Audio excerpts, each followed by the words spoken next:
12 families are being forced to leave their homes here on Keele Street after receiving this N13 notice from the building's brand new owner. It essentially means that they're being kicked out for renovations. Now, the tenants here are stunned that this is allowed to happen in the middle of a pandemic and are fighting the eviction.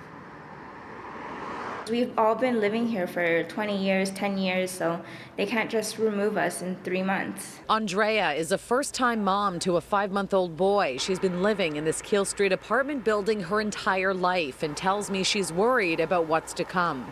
We're all worried, right? Like with 12 families, not just me that just had a baby, someone else just had a baby. With the whole COVID thing going on, many of us lost our jobs or were like on like a leave kind of thing. So it's very stressful. Very, very stressful. I'm told by tenants the building was recently bought by Riley Real Estate Ventures, and within days under the new landlord, the N13 notices were on their doorsteps. I'm actively looking just in case. Yeah, but it's just not something that we can afford right now. This area versus what we are currently paying is not, they don't really match up. The so-called renoviction has been happening more and more in Toronto. It's not considered a legal eviction, but gives landlords another option to end a tenancy.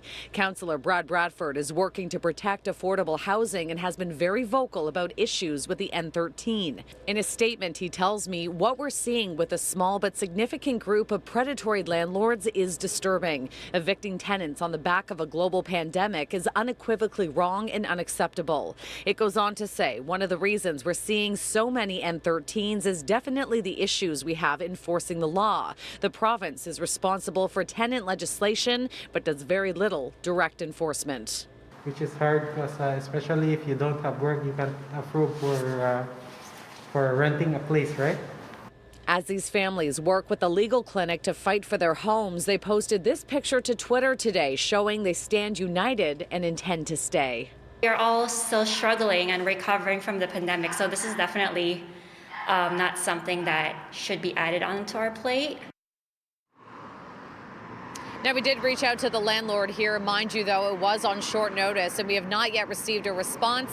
At this point, the tenants have until the end of June to move out. They do have the option of coming back after the renovations are complete in about 16 months from now, but fear there will be a massive rent increase that they simply cannot afford.